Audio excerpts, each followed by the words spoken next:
I'm Chloë Walters-Wallace. I'm the Director of Regional Initiatives at Firelight Media. Firelight Media is the premier destination for documentary filmmakers of color and audiences of color. We have a number of programs out in the world and are founded by Stanley Nelson, veteran African-American documentary filmmaker, and Marsha Smith, his partner in all things, the head of Firelight Media.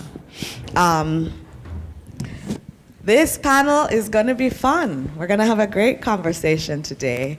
When we were talking about what this conversation could look like, I really wanted to make this experience transparent of what the trajectory for films, which I've heard called experimental, creative, artsy, passion projects out in the landscape, which are not finding the comfiest of homes right now. So I'm really excited to turn to these four incredible people who are titans in their own right to go through that conversation. If you could each introduce yourself and talk about your most recent work. I'm Jon-Sesrie Goff. I'm a filmmaker and filmmaker advocate. I'm working on the second hat there, but artist advocate. And so my most recent film project is the feature film After Sherman, which was premiered on POV earlier this year and had its festival run last year, premiering at True False. Hi, my name is Iyabo Kwayana, and I started as a cinematographer director, and I consider myself an indie filmmaker now. My most recent project is called By Water. It's a personal film, and it was done in collaboration with animators. And it will broadcast on American Reframed sometime in December. My name is Hopinka. I'm an artist and a filmmaker. I'm currently entering post-production on my next feature-length film called Powwow People. I'm also working on my next exhibition of multi-channel photography and painting work for next summer, and I'm a founding member of Cousin Collective, an indigenous-led organization built and designed to support experimental indigenous filmmakers and artists. I am Chris Hastings. I'm executive producer for World Channel, which is based out of WGBH in Boston. I have been at GBH for 20 years, and I'm executive producer of America Reframed, Doc World, Local USA, and yeah, I'm glad to be here with everyone. Fantastic. In my work at Firelight, I've made it a goal to be in all of the conversations that we possibly could be. I've been there for 6 years, and over those 6 years, I've had the opportunity to sit on a number of funding panels, including those that involve PBS strands, PBS stations, and there is always this question of where experimental films live. And I think all of us on this panel kind of want to move away from the word experimental, perhaps, so that we aren't creating this kind of opposite, separate space for films that reflect a specific experience of life. So I have always loved the work of all of these panelists and Chris's curation and broadcast.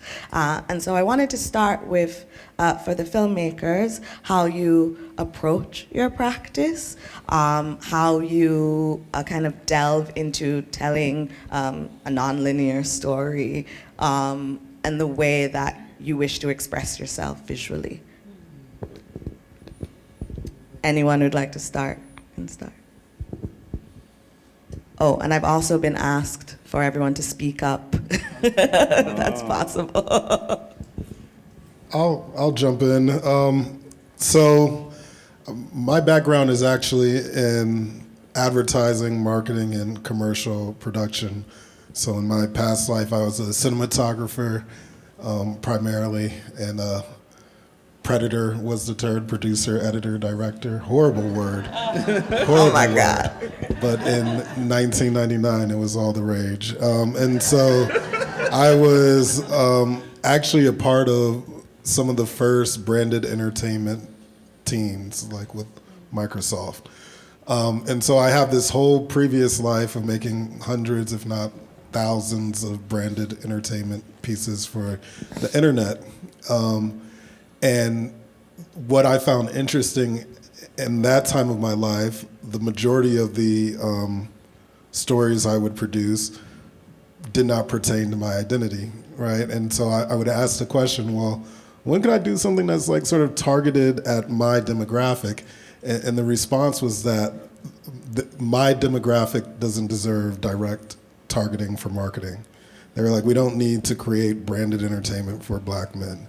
You want them, you can go after, you can do sports, that's general, and that's just male. You can do cars, it's not like black women. I'm being That's very the only blunt. thing.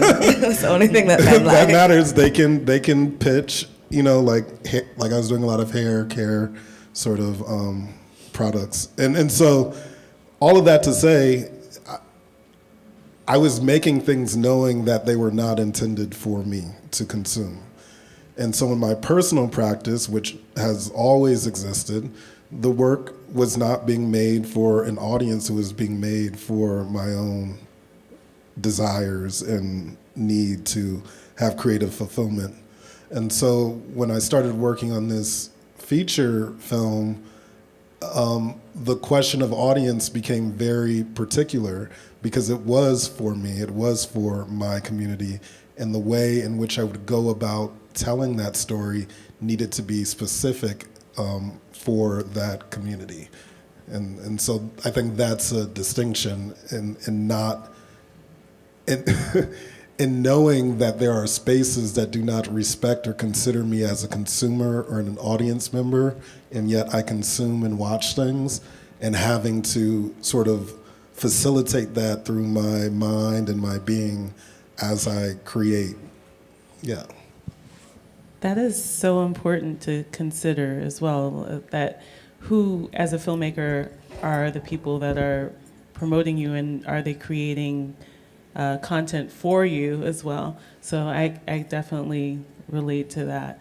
I began my practice as, it came out of actually being an energy worker, a massage therapist, studied traditional Chinese medicine, and then I ended up teaching high school in Oakland Unified Schools. So for me, the medium of expression always related to healing and ritual.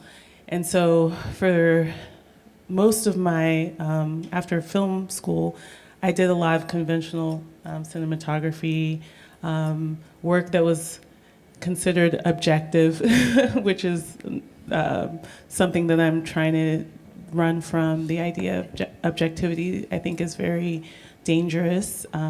So this film is probably the first film that I have openly, by water, personal, included all of my subjectivity in. The first film that I did that actually got distribution was distributed on the Criterion Channel, which was a surprise, and it was the last place that everyone else was saying no. And that film also was a personal film, but it appeared like it was about something else. Do you want to tell us what's it called? Yeah, it's called Practice. And at the time that I made the film, my mother had cancer and she was dying. So the only emotional connection I was like, why am I making this film now? And I had to finish it because it was for a grad degree. And I had been in China before, I studied traditional Chinese medicine, but my mom was a school teacher. So my emotional connection to the piece had to do with what she had been trying to teach me my whole life, which was to practice, to let the practice of the rudimentary everyday things that you do take you someplace else to give you fulfillment. And this next film that played yesterday is about my brother who we all have mental things going on, but he has a mental diagnosis and disappeared for several years and then left a voice note about a movie idea that he thought I should make. And so that ritual of making the film was an act to try to comfort him in the only way that I could at the time. And luckily, Chris and others, and Chloe, you were part of the process of mentoring me, helped me get funding and a life for that. But outside of that, I don't know where it would have lived or if I would have had an opportunity to make the film.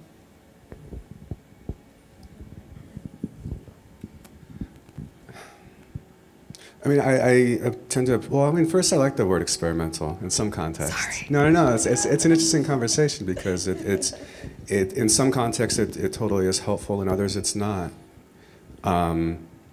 Like when I try to explain to my family the kind of films that I make, I'm saying it's experimental, and it just like provides an entryway into how to approach it, how to understand it.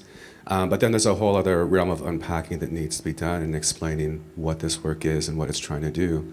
And the space of not knowing what it is or what it means, or it's not explicit in the way that traditional documentaries or narrative films are, also has the potential to welcome in a different way of viewing it other than this idea of either being taught something or trying to learn something.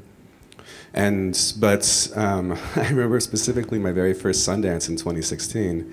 I met someone from Vision Maker Media who's supported by CPM, and I told them, I said, oh, what kind of film do you make? And it's experimental.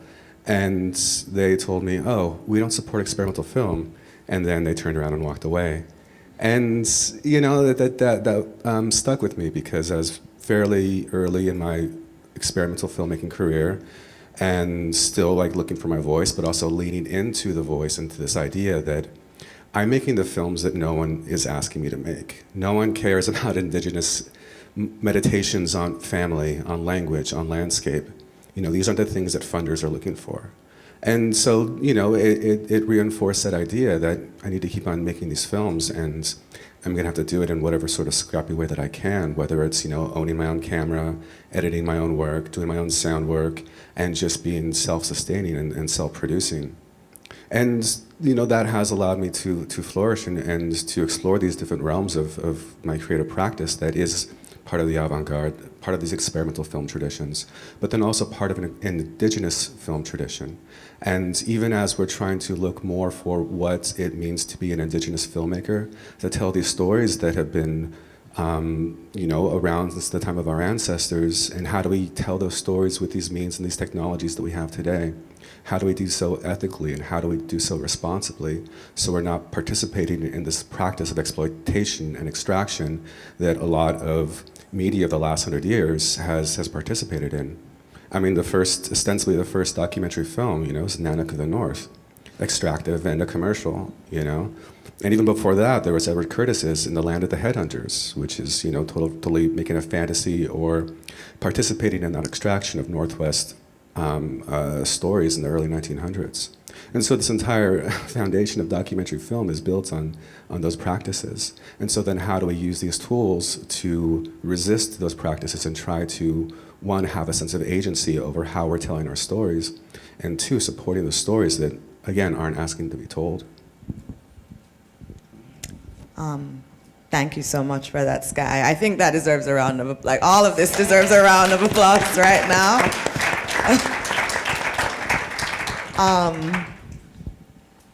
And I think what you mentioned about Vision Maker is really important, right? Because I've been, and we'll talk about that a little bit later. I'm sure they're great, yeah. Well, yes, they are great. But it is about a conversation of opening up what we see, audiences, like really trusting audiences to accept and connect with what we put in front of them, and understand that obviously not every audience is going to connect with every single film, but know that there is an audience for everything because this media exists and it's out in the world. So we'll get back to that. But I want to talk to Chris specifically, who of the World Channel, and I really want to big Chris up because he, I want to say single-handedly, has allowed for the World Channel to be a platform that truly accepts, supports, and advocates for films that a lot of the rest of the system won't take and does not see the true potential in. And I've always admired that about you, and I really, really want to say that out loud. So I'd love to talk to you about, you know, how you've formulated the World Channel to be that space, as a curator, as a broadcaster. Chris is looking at me like this is a big ass question, Chloe. And you know, we talked a little bit about how from the bottom up, from how you write grants to audience engagement, how you've been able to do that.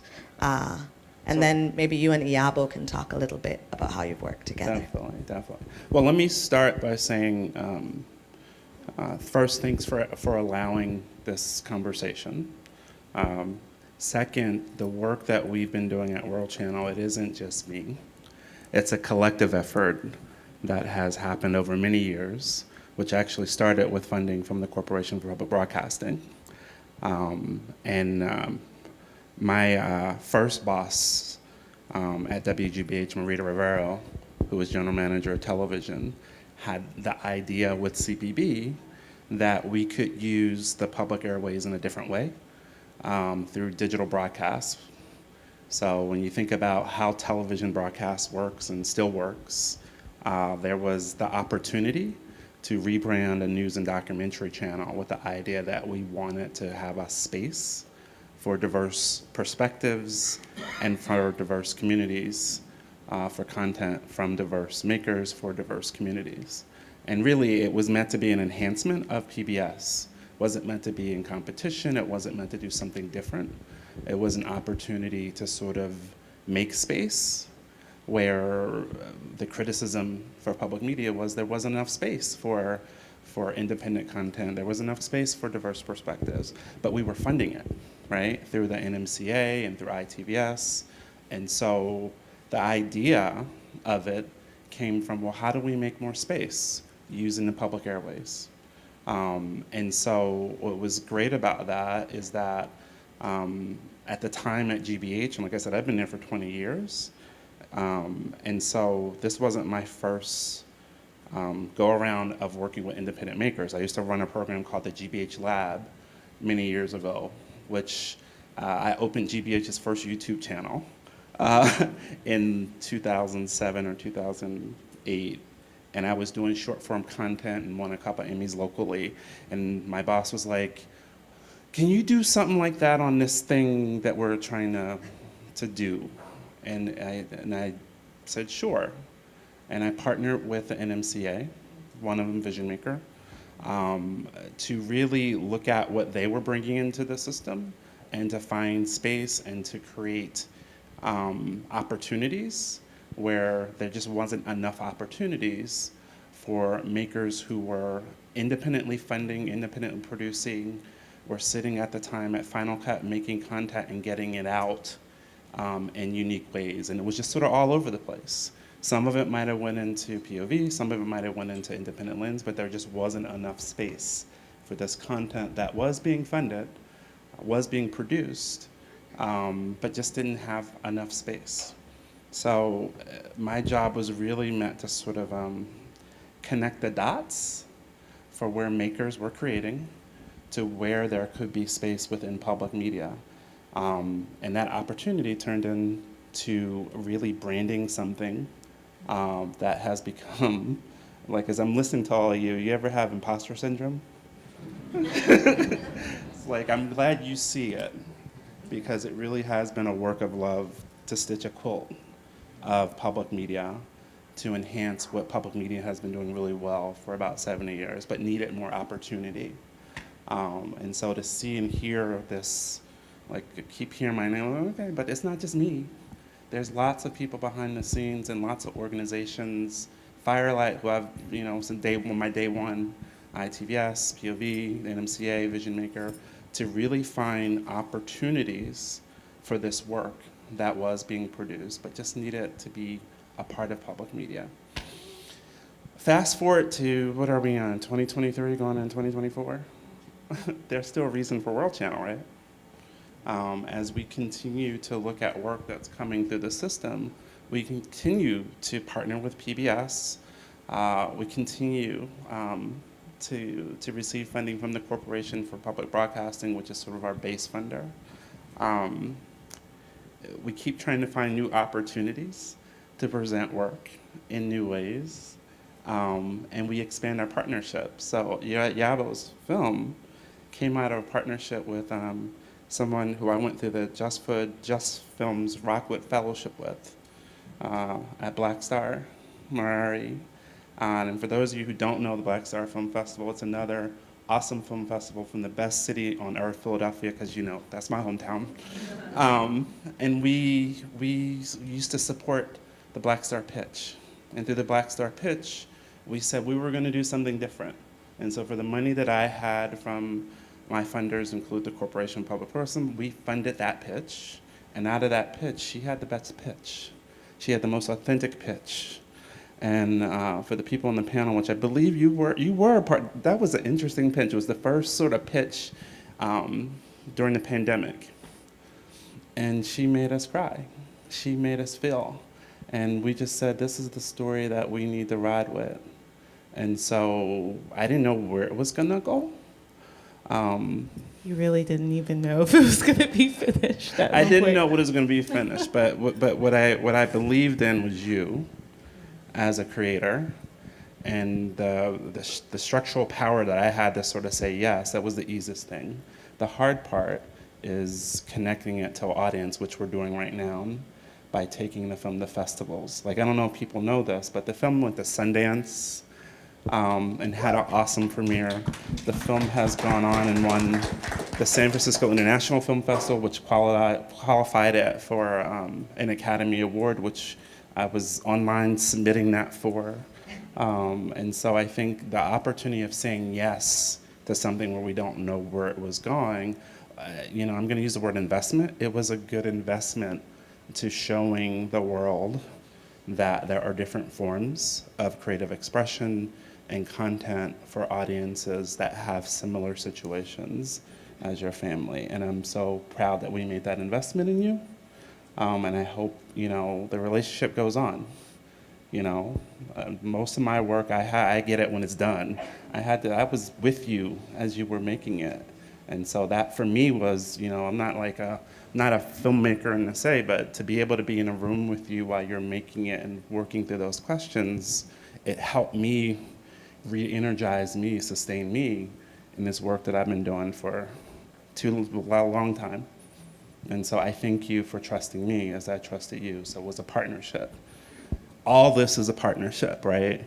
Because we're not Netflix, we don't have a lot of money, but the money we do have, every acquisition is a partnership to find space within the public space.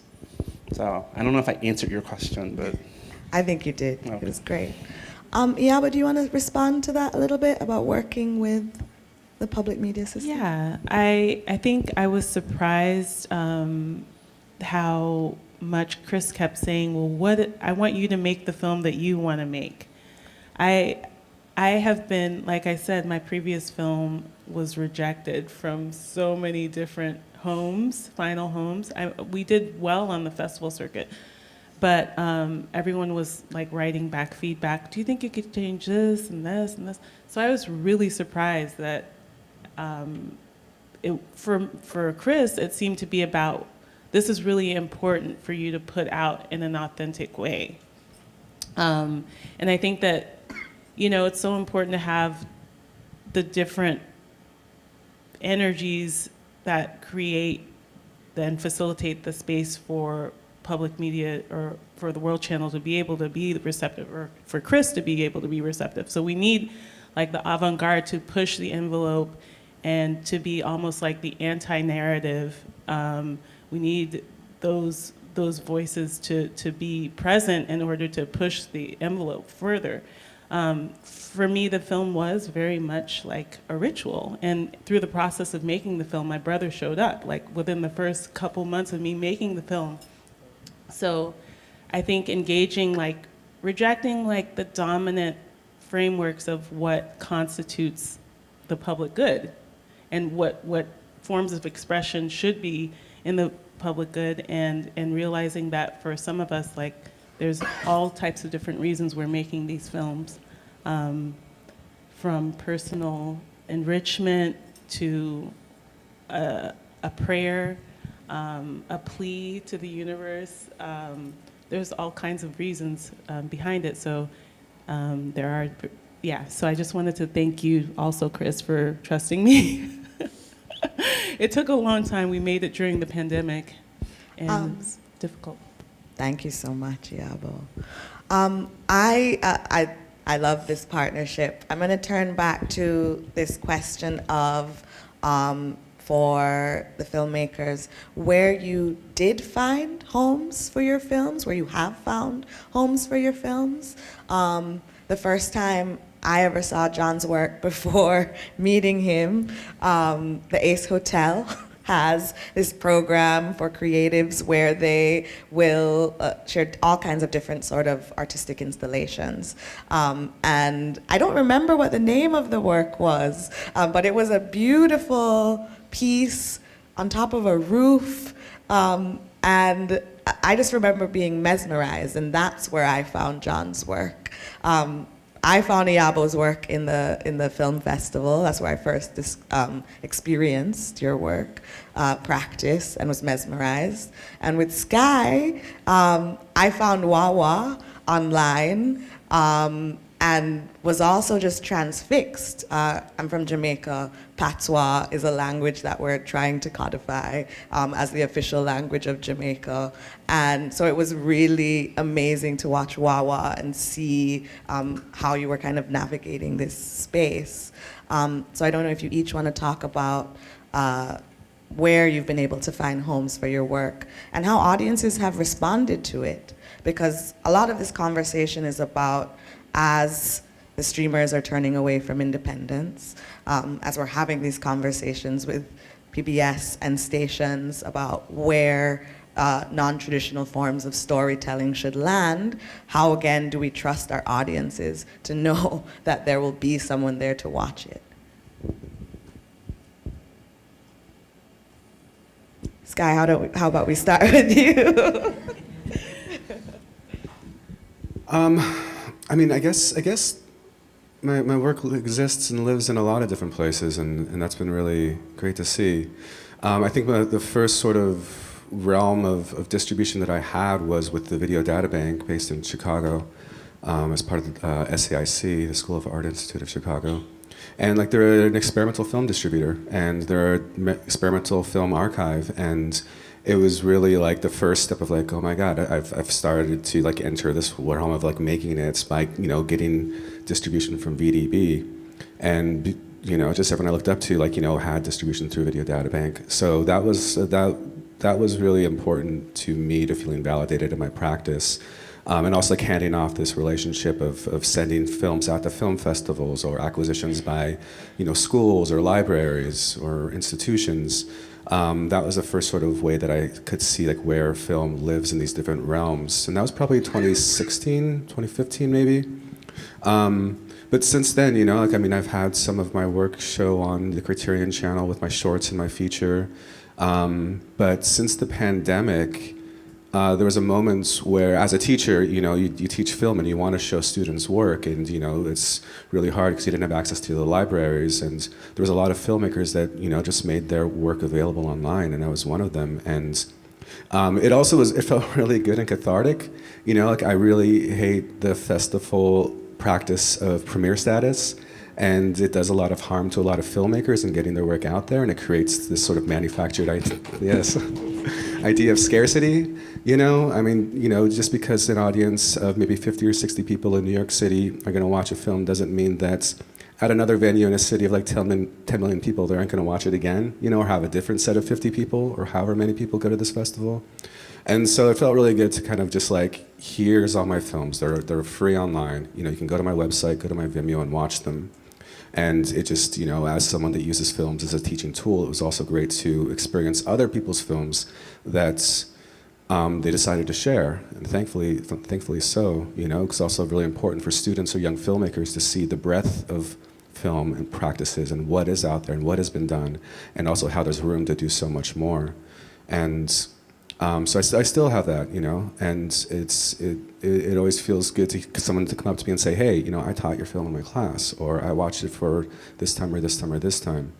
And I mean, even with the funding structure of experimental film, which is basically nothing, you know, it just, you know, it's really, really hard to rely on like a $50 screening fee from a festival when you're paying like $500 in submission fees, you know, it just does not balance out. And so, you know, trying to find other avenues of support where it isn't solely dependent on the festival circuit, or maybe like $2,000 from Criterion Channel for your shorts, you know, and it's important to find other avenues of support to make these films and to make these projects that hopefully can grow into something bigger, or where it allows you to get some sort of foothold in finding a more expansive team or forms of support in a very competitive nature, you know. I mean, it's just like there's already so much scarcity in this world when it comes to like funding and support. I don't think scarcity should exist when it comes to how to get people to see the work and to share it with them.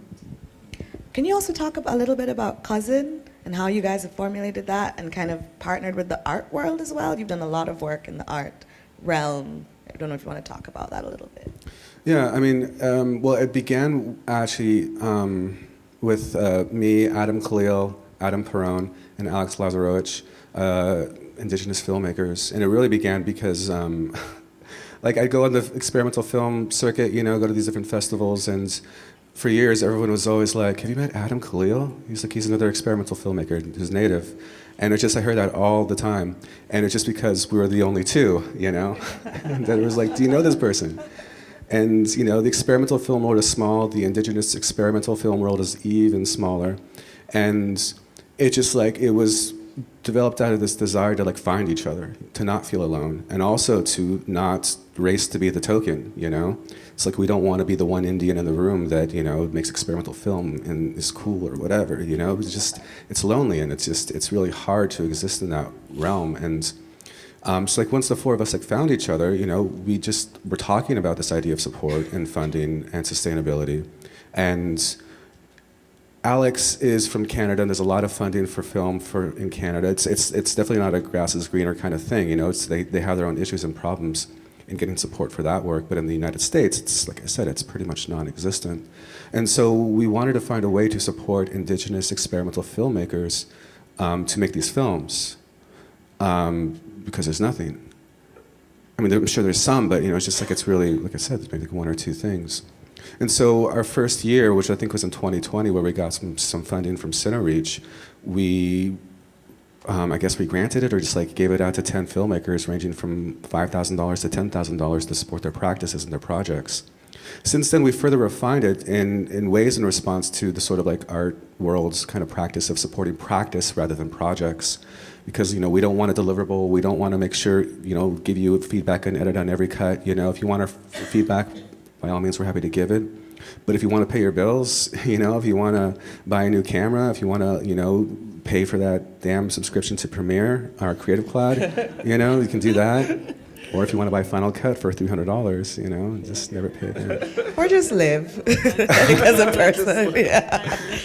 Yeah, buy groceries, you know, just support the practice or all the things that are the holistic part of your practice, the things that, you know, remove all the things that clutter up your bandwidth for creating things, you know, that's really important. And so we've entered our third round of application support this year. And so again, we're just like part of that sort of process, and we're thankfully supported by the Ford Foundation to just like give filmmakers money to make the films that they want to make, and to not try to, you know, dictate too much what that is. And a lot of that comes from sort of like this art practice sort of process basis. It's interesting because I feel like I've been doing this for a long time, but my professional career is not that long. And in terms of where I found audience previously, like I come from a community, and as an independent maker, artist, embedded in a community, my work was created within and for those spaces. And although it was not validated or professionalized by external spaces, be it industries or institutions, I had the type of support that gave me the confidence to continue to make work. So I've had, because I was working in entertainment adjacent spaces, like I would have videos I produced for other people get millions of hits. And then within my community, my personal films would circulate between the couple hundred people who would watch them, but they were watching all of them, and I have a nickname that's, stuck, but like literally people only knew me within this identity as a creative artist within my community space. And actually once I began to professionalize my work, meaning I did everything backwards. I taught before I went to film school, and then whatever. And so now all the people from my original community are like, I thought you were making films. I thought you were an artist. Like, what are you doing? Where's your films? How come you're not doing that thing anymore? And it's interesting. I mean, like even in the narrative or TV space, I mean, I directed and shot a TV pilot 15 years ago that's, was picked up and syndicated on cable, but I couldn't get hired as a director for any of the episodes, as a cinematographer, and here I am feeling pretty established in my career and proven in my skill set for my craft, but something that I helped create, I couldn't even participate in, the economy of it, and that was difficult to watch, and so it's interesting in thinking, you can run all these obstacle courses to demonstrate your abilities or show your capabilities as a storyteller or a filmmaker, but it doesn't necessarily translate. And so I know it's a little bit off the mark, but in terms of audience, I think it's saying that, we all come from a community, we all come from a space in which our stories and our voices matter. And I think starting there and ensuring that you're serving that space will give you the bedrock necessary to deal with sort of the wavering attitudes and resources of the industry. Thank you for saying that. Yes, a round of applause. John, can you talk about what those I kind of would love to kind of have this conversation as a blueprint for some folks. So what were those community spaces that your films were circulating amongst?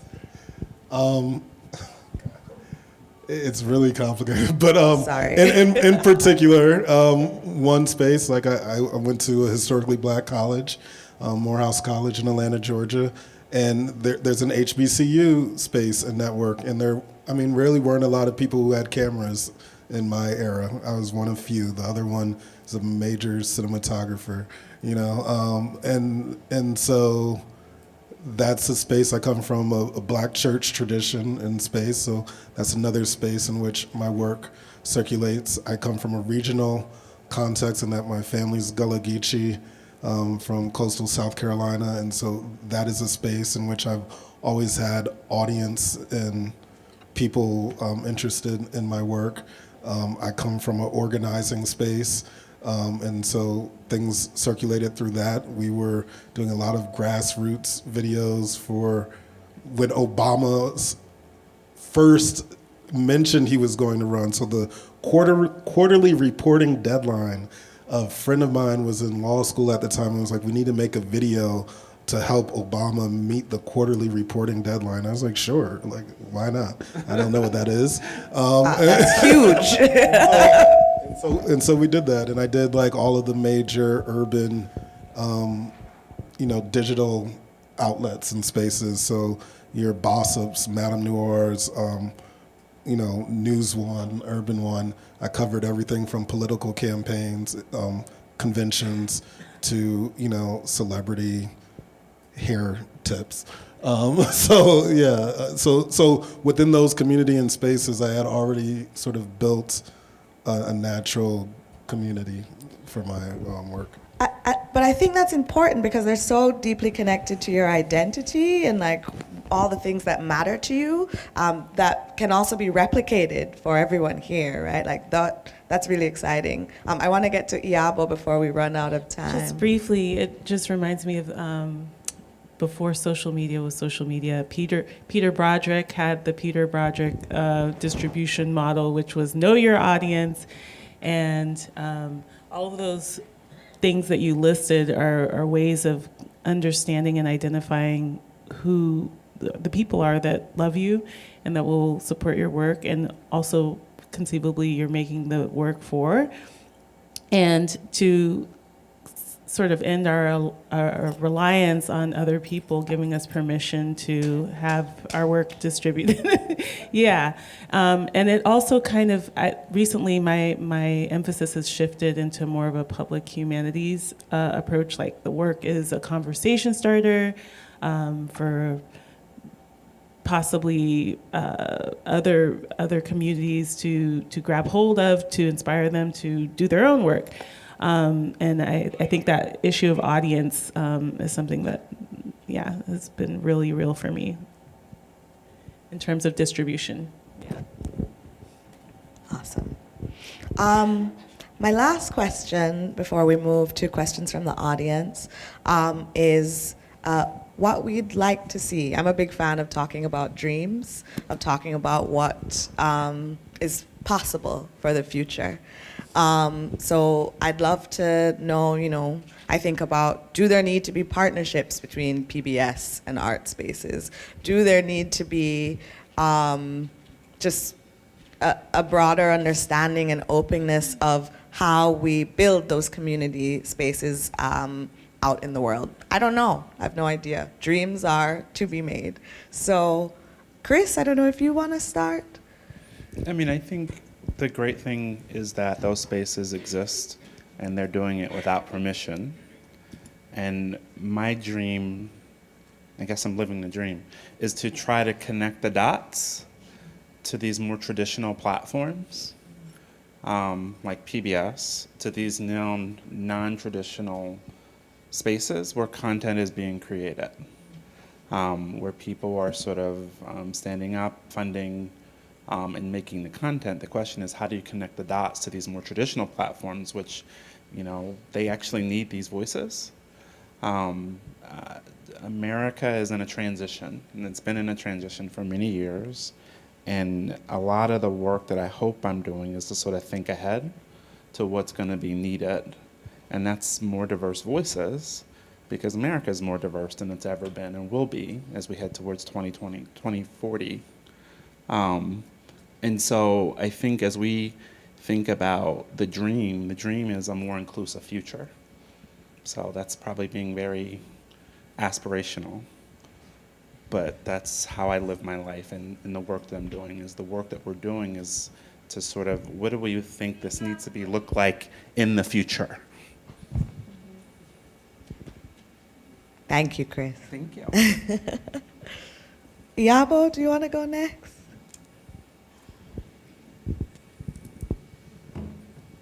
I would say more sustainable opportunities for artists within the contracts, within just different models, that we can take into the future, that are equitable. That's what I want to see. And I also want to see a lot of ritual on screen but personally, that's what I want to do. I want to have an effect, a symbiotic effect with audience and film. So more interactive, more participatory filmmaking. Sky? I was just like the name of this panel, expanding the frame beyond traditional documentary storytelling. And I mean, I think back around just like this relationship of the experimental to the mainstream, and how there are always, since the inception of cinema, been this sort of trickle-down effect of like the things that are considered experimental will, a generation, 2 generations later, find themselves in the mainstream.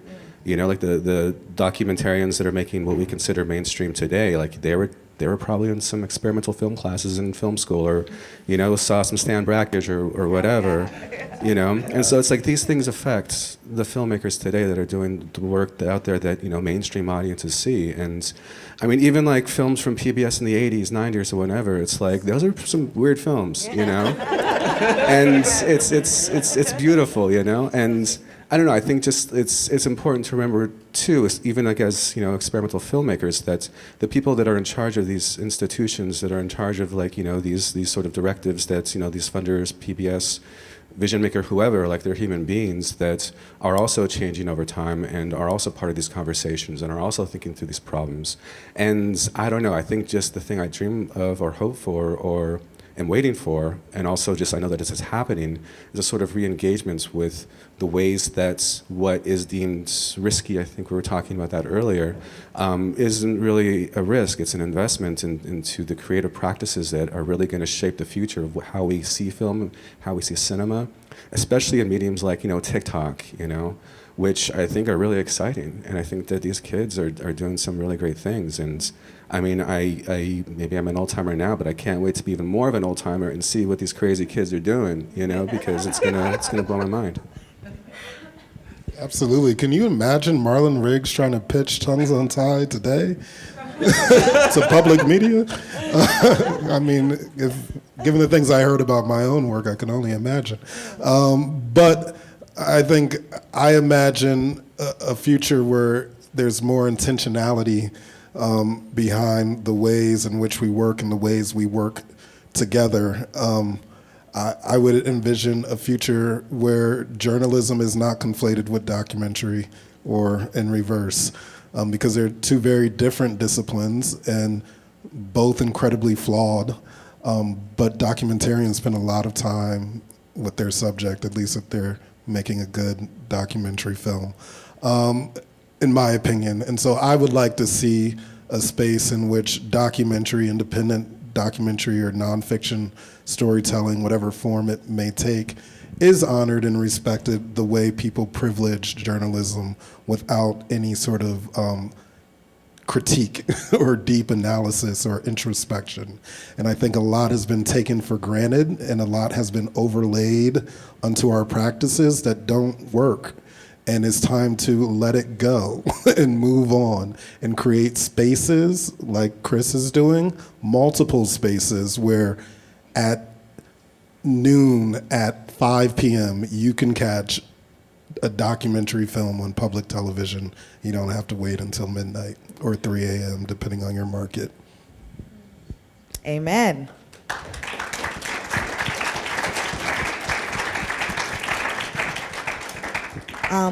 We're gonna move to questions from the audience. I'm completely, I really hope you all take advantage of, oh, do we not have time for a question? Oh, okay. Oh, great, okay, wonderful. So where shall we start, everybody? Yes. So we're talking about expanding beyond the frame, the traditional frame storytelling.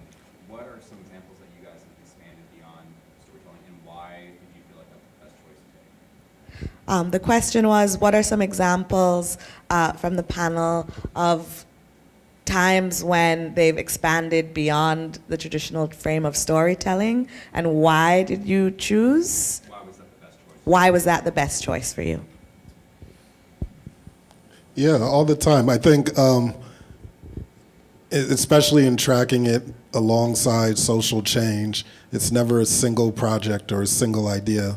And so for me, my work, although I have this film and a couple of shorts that deal with Gullah Geechee culture, through the process of making this film, off the frame, out of the frame, beyond the frame, it's created collaborations with other Gullah Geechee artists that have resulted in film or installations a 13-hour film, that was acquired by a couple museums, the Ogden, the National Portrait Gallery. It resulted in an opera that my composer, Tamar Kali, has written.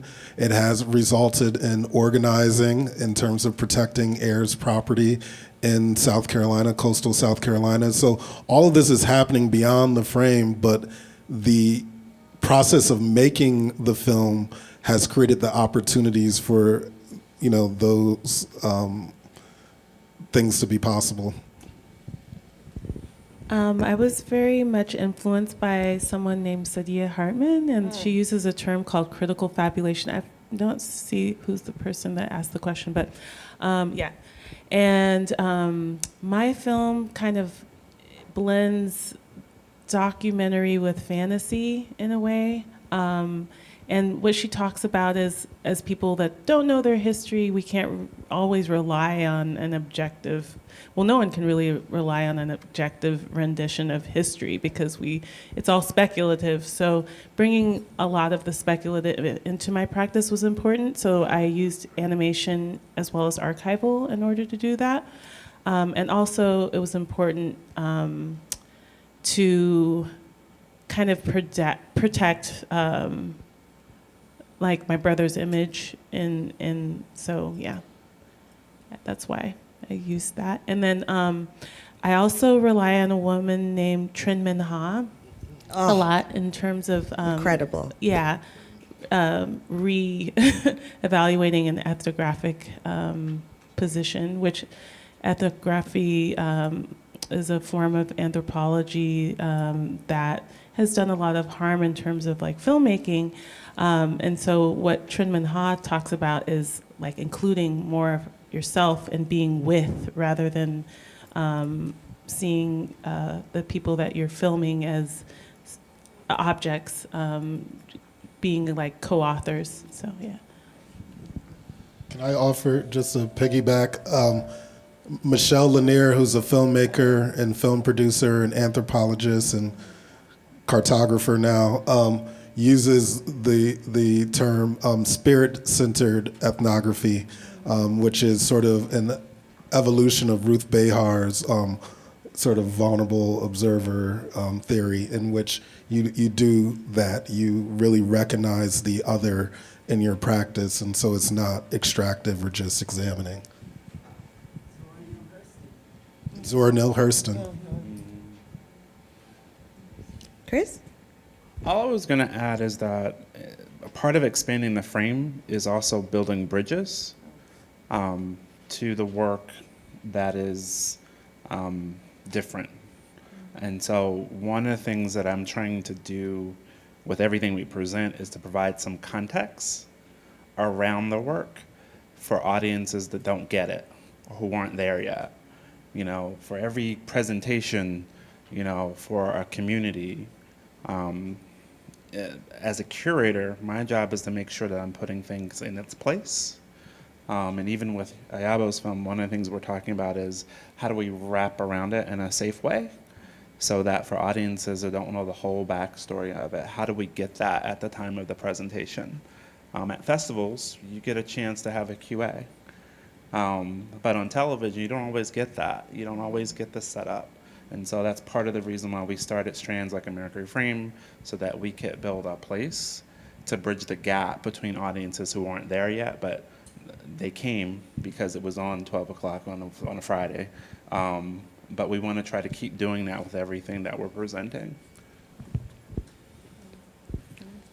I mean, I guess I could think about this idea of expanding the frame, but then also questioning or rejecting the frame that you're given to look at the world through. I think specifically to I guess my time at Standing Rock and the film that came out of that, my time there called Dislocation Blues, where it was very much the day I got there, I went to the media tent to get my badge and just to check in, and talking to them, I guess there was 200 documentary film crews there, or just media representatives there, and that's a lot.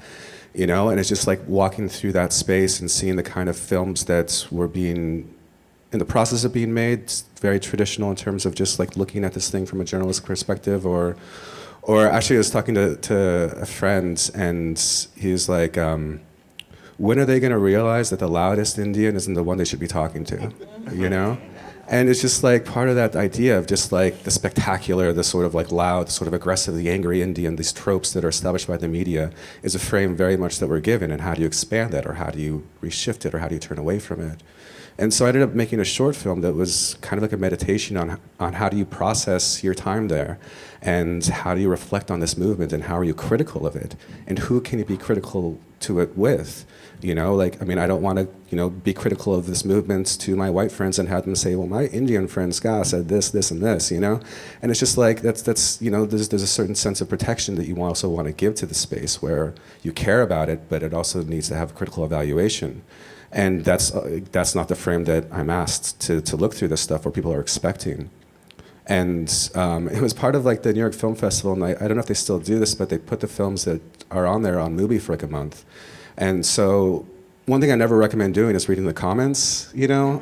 Right. But I did, and just reading some of the comments, it was just like, one of them really stood out and sticks with me, and just in terms of like supporting like my thesis around this, and they were just like, you know, this film was about nothing, you know, it didn't make me feel anything, you know, it didn't rile me up or get me motivated to support this movement. It was a really bad film, you know? I'm you know, and it just, like that sucked to read, but it also felt good because I knew that it's like I'm on the right sort of path of like making this film for a specific audience, for a conversation that I'm interested in having that exists outside of this frame that then, you know, the idea of journalism and documentary is somewhat entrenched in, this idea to teach, this idea to rile, this idea to rally, which is important, and it's important for these films to be made, but it's also important for films that don't do that counter that narrative, that balance it out, and again, like created this sort of like constellation of work and voices that really show how incomplete and how impossible it is to encapsulate a movement, encapsulate a group of people, encapsulate an idea through one single film. And resist urgency. Right. That's one of the words that I hate the most. Sorry, go ahead, John. And resist urgency. I was going to applaud my public broadcast partner, POV, for the latitude they gave me in completing the film and my vision. So things like lower thirds and, you know, subtitles, you know, which I agree with for accessibility purposes, but disagree with for other reasons, I did not include. And so I have, you know, over 80 voices in my film because it's a film about a community. And so there is no hierarchy in terms of like who has the lower third and the credits to be the authority. Everyone is the authority, the entire community. So I think that's also expanding the frame a bit. Another question? We can do one more. Yes. I have many questions, but I will build off something we've all been talking about, which I'm sure is impossible to answer, but how do you balance this audience question of making a film that you want to make that speaks to you while also being careful to speak to the community, your community that you're trying to speak to that's underrepresented, but also so many people are going to watch this film that you have no control over, and you want to tell a meditative film that combats the traditional narrative of teaching and educating, but obviously people will learn from your film, and what will they come away from it, and how will they go into the world representing what you're trying to tell. So an impossible question that we all grapple with, but I'd love to hear even more of your reflections on how you kind of balance that in your mind and in your work, but also how you've grown. I'm sure that you feel maybe differently than you did 1 year ago or 5 years ago or 10 years ago, and what have you learned along the way about how to grapple with this impossible question? The question is,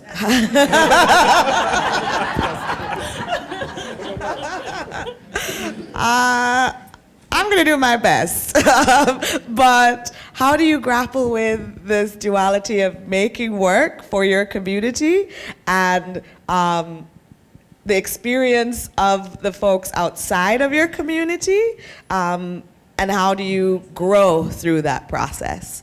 I'd also like to hear, there's a lot of wonderful experiences that filmmakers have of audiences experiencing work outside of their community that surprises them.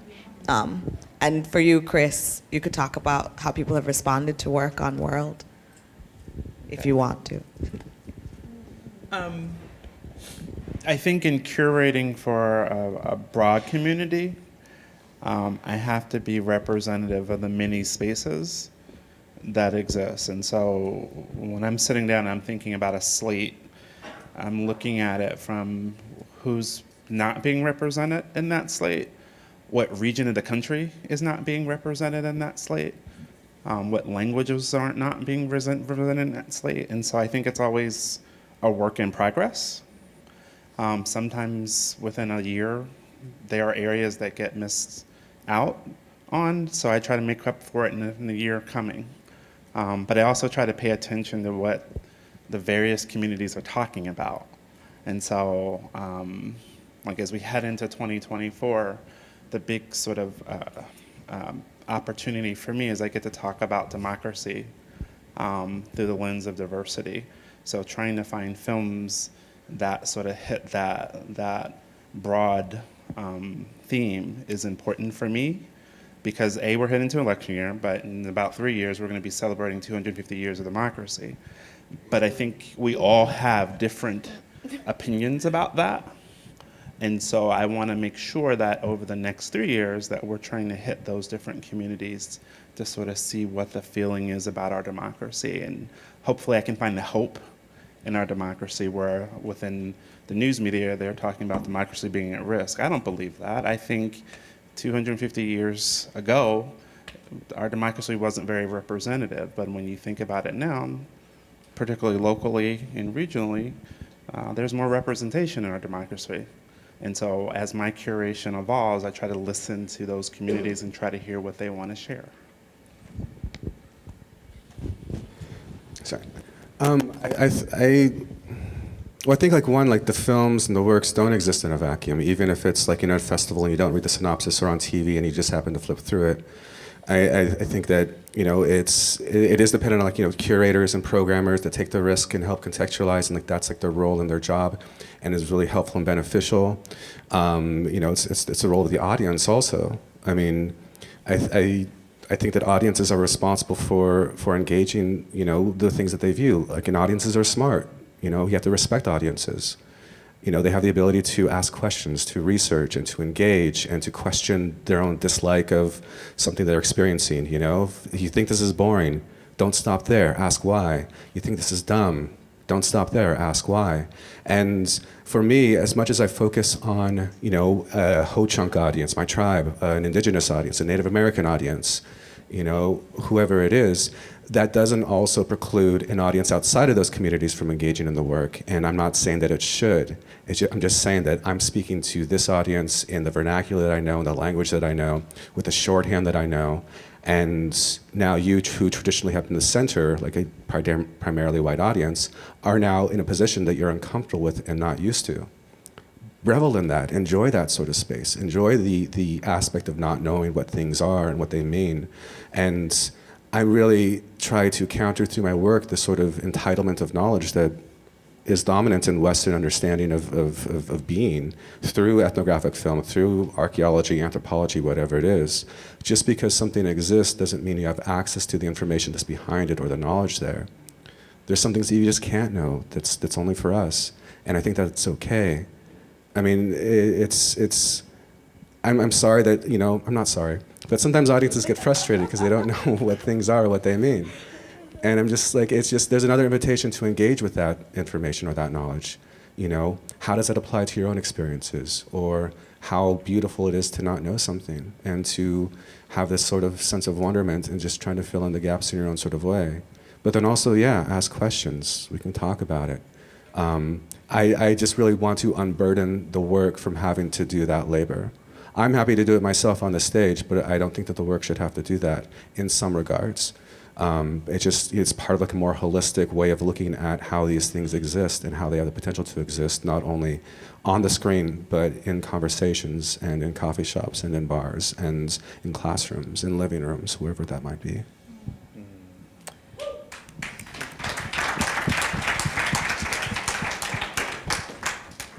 Mine is not going to be that deep, but I think that everyone brings themselves to the work as an audience member, and when I realized that, it kind of liberated me.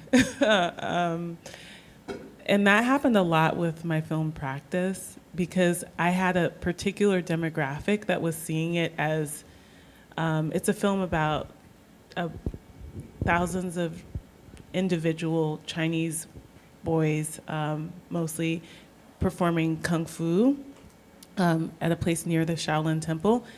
And there was a particular demographic of academic white males that really thought it was about the erasure of individualism. And they really were convinced that that was what it was about.